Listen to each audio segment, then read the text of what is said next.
Welcome back to Animal Crossing New Horizons. I'm dear darling, and shall we see what's going on our lovely island of Fawnhollow today, where it's Friday, gotta get down on Friday. I always use this as my segue into conversations. So, yeah, what are we going to talk about today? You know what I can talk about today? I can talk about, so recently it was my friend's birthday, and I feel, and I definitely brought this up multiple times before, but there's a small group of us, about 4 of us, where we do these weird sort of like birthday projects with each other, where it started out with birthday songs, then it became like event sort of things, and and then it sort of like culminated in the big project of having like a huge manga worked on by like all our friends, and now it's like sort of toning down again into fun things but still manageable. But anyway, hello everyone, right now in Fawnhallow at 6:09 p.m. on Friday, December 8th, 2023. There's actually a lot to talk about with these birthday projects, to be perfectly honest, because they've been going on for such a long time. Genuinely, they're a lot of fun to do. Also a lot of work, depending on, exactly how the timings work out. But they've all, I think, pushed me and my friends, in a sort of, interestingly challenging way, They certainly pushed us into being more creative, into pursuing new things, into trying new things, and, being able to create projects, I suppose. Anyway, so the most recent one, I think did I speak about one of the more recent ones is where we put like Heelys and Crocs. I feel like I spoke about it, I'm not sure, but that's no longer the most recent one. Okay, so this is probably Raymond's. For a second I thought it was going to be one of the snooty villagers, but that sort of backhanded compliment. they love like dunking on the smug villagers, don't they? Still, I don't know if I'd said that, but like in the recent ones, like for my birthday, they basically did like a choose your own adventure sort of thing where they filmed a load of videos, and it was like a branching story path, like a visual novel, I guess. And then for another friend's birthday, we basically made Croc Heelys, and we made an accompanying video parodying the style of I made a thing. Or I did a thing. I can't remember what the huge channel is called. That one, and it was actually a really good video. And then the most recent one we have is because one of our friends, he really likes these like survival videos, when it's like, oh, they're stranded on some like tropical island in like the Philippines or in the Caribbean or something like that. With just, as I understand it, just a machete, as he tells me, and they have to like survive for X amount of days. I can't give you any channels because I genuinely cannot remember them off the top of my head. But basically we created our own survival experience light version of that. Obviously, this friend talks a big game, but he, in a jokey way, he, despite the fact he's like, yeah, of course nah, I'd win, to quote more current memes, that sort of thing. I don't know how confidently he would be able to survive on a survival island. To be fair, if push comes to shove, I think he would do it all right. But it's not like, I don't think he's particularly known for his survival skills. It's not like he was like a scout leader or anything like that. But he does like those videos a lot, and it would be fun to like recreate that experience for him, just to be like, all right, now you talk, let's put you to the test and see what you can actually do. So we went to like one of my friend's gardens, we set it up. It was actually probably the most improv, I think, of all the birthday projects, where it was like, it's very difficult to plan this, because a lot of it is just sort of like, it kind of depends on what he does. So basically, we just planned an outline of things that he had to do. He had to, start a fire. He had to get clean water, get food, and build a shelter. Which, did he do those? Asterisk, sort of. To the extent of his ability. Obviously, he's not like had any formal survival training or anything like that, so he's got a limited scope, which is why obviously the things are simplified. Like for the fire one, there was a few ways he could do it. Whatever the way we expected him to do it. The general idea was, if you want to try and like do this for yourself for your own birthday friends, is we had those 4 main goals, and then we had a load of optional goals for him to do. The optional goals basically only had one way to do it or whatever, but the main goals had like a few ways to do it. And it was, the general idea was, he has full flexibility of doing exactly what he wants to do, how he wants to do it. As long as it's done to a reasonable degree, it will count, and then he will get a reward. And most of the times it was like snacks, or it was like drinks, or and one of the things was like he gets like to use a heated blanket, I suppose, because it is winter. Unfortunately, he doesn't have a birthday in the summer, so yeah, but that's basically what we had to do. Like the optional challenges were like eat a strange fruit, or like make a hammock. I can't remember the other ones off the top of my head, but stuff like that, you know, just like light things which, you know, you don't necessarily need to survive, but like if you're on a survival island you might do. So for fire one, like he had to get firewood no matter what. I don't remember what we did for firewood. I think we like locked it away in the shed or something. And then like we at least I personally expect him to do it is like we provided a fire starter and like a fire, like a lighter for him to actually start the fire, because that will be the easiest way, you know, as fun as it is to probably try and do like the abrasion method where you have the rod and you rub it between your hands and you get some sawdust and like some tree bark. I don't think that's very feasible, especially not in just like someone's random garden, and especially if you don't know what you're doing. Slightly more feasible I hear is doing it with the bow method with a shoelace and spinning the thing instead of using your hand, but that still is very difficult. There was another method we wanted to do of like flint and steel or something, but I don't think we had any, and honestly I kind of forgot about it when I was compiling things though. Oh, that was not your thing. When I was compiling things to be like, we need to get this stuff, so he used that fire starter to get me in. But if he wanted to, it was encouraged for him to be like, hey, try and, you know, do the fire the other way. Again, we're limited scope of the things we can do, but still. And then build a shelter.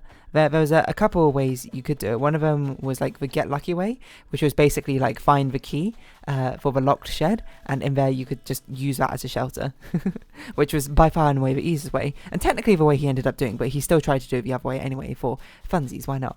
The other way was he could make his own shelter by getting some big sticks, and we provided him with like a waterproof tarp thing, and he can like make a teepee and like it'd be like a makeshift shelter in that sense.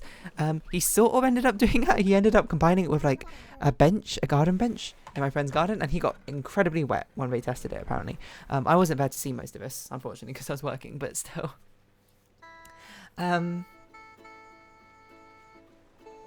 Yeah, anyway, made for a very fun video. I think that the final way we had to do it is like you could just like hide under a table. Because like that was like if push came to shove, he really like didn't have anything, because it was like theoretically he only gets a present if he does all 4 things, but it was like we don't want to not give him the present, obviously. That seems just like rude. The intention is for him to eventually get the present, so that's a sort of like a in case of emergency. And food and water ones were interesting. The food ones, there are multiple ways. One of the ways was just foraging fruits. So one of my friends went to go buy some more unusual fruits from like an Asian supermarket, that sort of thing, and we scattered them around the garden, and he would like pick them and find them. Like there was some lychees, which he said were unripe, which I like to call them out here, but lychees don't need to be bright red to be ripe. You can still have brown lychees, at least that's, but the lychees I'm common with in China can come anywhere from like a brown to red, and they're still all ripe. But maybe they weren't unripe, I don't know, to be perfectly honest. But there was also some persimmons, which, again, I didn't hide any of these, so I don't really know where they went, but there were some persimmons. There was a sugar apple, custard apple, I think is what it's called, and I think a guava. The general idea being like tropical fruits, which he wouldn't usually eat. Now he gets to eat and try them. Apparently the persimmon was pretty good, if like a weird texture on the skin or something. Lychee's always good, and I don't know if he ate the sugar apple or the guava, to be honest, but nevertheless, they were there. The other thing was also that he could hunt animals, quote. So I brought some of my plushies. Like I bought 2 of my birds. I brought like a puffin and a peacock, because I was like, I don't have any game bird plushies or anything like that, or like a chicken, which is surprising. I actually think I do have a chicken, and I was thinking of bringing like squirrels as well, but I do have a squirrel plushie somewhere. I just don't know where it is. It's like tucked away in like an attic in a plastic bin bag or something. But I brought a rabbit in as well. And the idea was that he needs to make a weapon, which I think he made like a sort of makeshift javelin out of sticks to like hunt the birds, and then he had to make a snare trap, quote, for the rabbit, which to be honest he didn't like super do, mainly because we didn't really give him all the materials I think he needed for a snare trap. It was actually one of the things I forgot to do. I forgot to look up how you actually make a snare trap, so I was just like, oh well, he'll just have to improvise. I think what you need is like, if you're in the wilderness, you need some thing which can act like a rope, and then you have to put something under tension, and then you put bait there, and then like once the bait's taken, it releases the tension and it like snares a rabbit or something. I don't know, I'm not a hunter, so I generally got no clue. It was just kind of there for fun, so no animals were harmed in making of it. And once he did that and he made a fire, he could cook them, and then it would be like, oh yeah, okay, now you get lunch, and lunch was us ordering some food. I think those are ways to get food. Oh, there was a fishing one as well. Where the original concept is we were going to put something in the fishing pond, in the pond, and then he would have to fish it out. But then that ended up being a bit difficult because there's netting over the fishing pond. So I think what they did is they threw a fruit in the pond or something. So same sort of concept, and just made it slightly easier. It's with these things, you've got to be aware that even though it's like a really cool idea, oh, let's get like our friend to actually fish and that sort of thing, he's probably not ever, unless he's actually fished before, it's going to be incredibly difficult for him. It's something I learned because one of the years previously we made like an escape room, and I was like, oh, I don't want him to get them too easily. I don't want things to be so easy to find. And then it ended up being like way harder than I anticipated. I thought it would take about 2 hours. It took about like 5 or 6 hours because, when you're making it, it's so obvious to you because you know the answer. You got to bear in mind, it's way more difficult if you have no conception of the idea or the answer that you're making, especially if you're not making it in a closed system, like specifically designed for this. It was just done like in a house, which people lived in, so it wasn't like designed to be an escape room area. Still fun, nonetheless. But these are just lessons to learn whenever you do these sort of things. It's way harder when you're not the creator, obviously. I think it's obvious to say, but it's something you don't conceptually think about. Because when you're doing it, you'll be like, that would be too hard. I'll make it easier. And then you don't realize the thing you made easier is still incredibly, incredibly difficult. So I think those are the 4 main things. Oh, water. Yes, water. There were 2 ways you could get water. There were some coconuts around the garden, which he had to smash open and drink some coconut water, which is what he did. He took it. And I thought he was gonna, we gave him like a Swiss Army knife as well. I thought he was gonna use a rock and use a screwdriver on the Swiss Army knife to like bore a hole in the coconut and drink it. But one of the ways you can do it is you can literally just smash the coconut open, and that's what he did. He just like got paving stone, smash the coconut, went half a coconut water like left, but he still got a little bit to drink it. The other way was to start a fire and boil it like in a pan or something.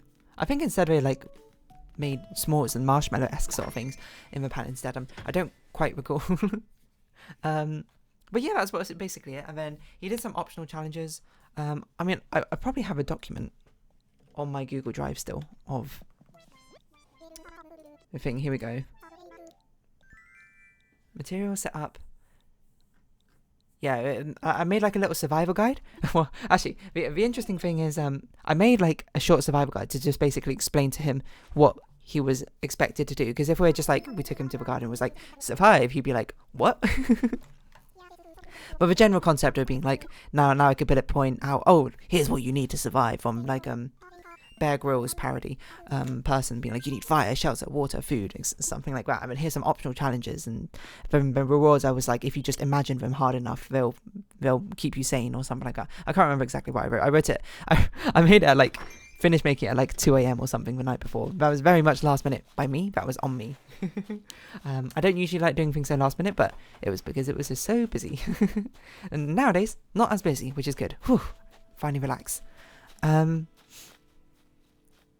Yeah, so it sort of just like gave law setting, and then it told him the outlines of how to do things. So let's see. Assemble a hammock, toast some marshmallows. Urinate outdoors, which, that was not my idea, but, my friends were very insistent on it, I suppose. Create a spoon. That one I think was a parody of like I Did a Thing video, which also I think is insanely difficult, but sure. Create a help sign. Try out all the tools, eat some strange food, and then I put the last one as whatever you want. So if you're running this for yourself, you can do whatever. Then the rewards, hot chocolate, which we didn't actually do in the end. Snacks. And then phone time was one of them. So it was like he could look up how to do something, which he didn't use. Warm clothing. And then there was like bebidas, which is just drinks for him. Heated blanket, which he didn't end up using, marshmallows, and lunch. And then I had like all these sections of being like, person's name, how do I start a fire, for example. And it's like, alright, you need material, you need tinder, and this is how you set it up. I make a teepee-like structure with a kindling, and then these are the 3 ways you can like make a fire. Use a hand drill / bow, and then you can use a magnifying lens, or you can use a lighter. Stuff like that. And basically I did that for all of them. Shelter, fresh food, fresh water. Oh, rain. I actually forgot about rainwater, just in case it rained that day, because it was slated to be somewhat rainy. How did I mean to get here so quickly? And there's some tips and tricks.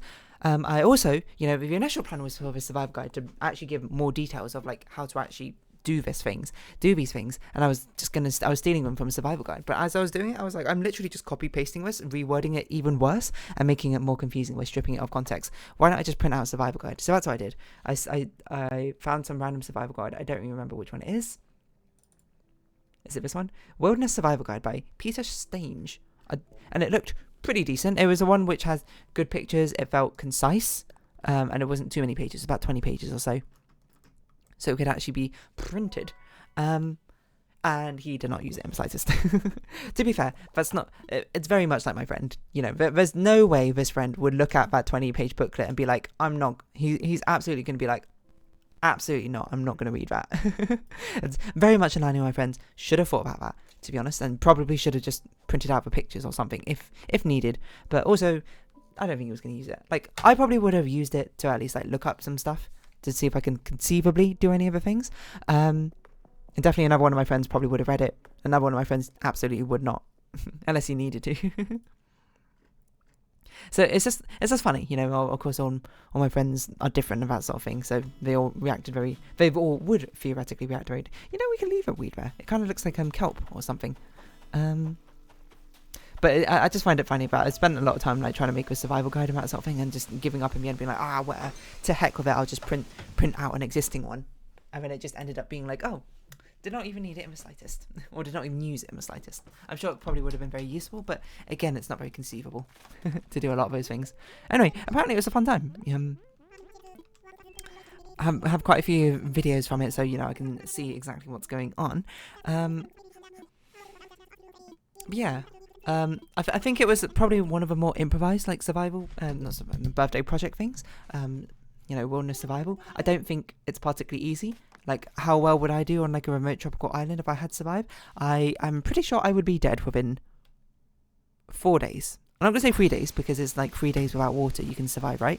Isn't it? Wait, hold on. It depends on the elements, because isn't that like 3 hours in like exposure will also get... It was like the rules are free. Like, you can spend 3 minutes without air, 3 hours without exposed elements, 3 days without water, 3 weeks without food. I mean, I don't remember if there's any more. Samson, hello. Which is sort of like sounds pretty difficult. I don't think I would do particularly well. I think I could conceivably find some food. I don't think I would be able to build a very good shelter. And I don't know if I'd be able to get clean water unless, you know, there were like coconuts or something on the island. My focus goal would be to get rescued ASAP. Because I do not have survival skills. But yeah, I don't know. You know, wilderness survival is a difficult thing. At least I do know how to put up a tent. So, you know, if I got lost while wild camping, I guess it wouldn't be too bad. Anyway, I'm going to round this episode off here. So if you have been watching, thank you very much. It's been Animal Crossing New Horizons. I've been Dear Darling. Likes, comments, subscription, shares, greatly appreciated. Socials, Discord down below. Hope you see each other again. But for now, it's our farewell. So until next time, bye-bye for now.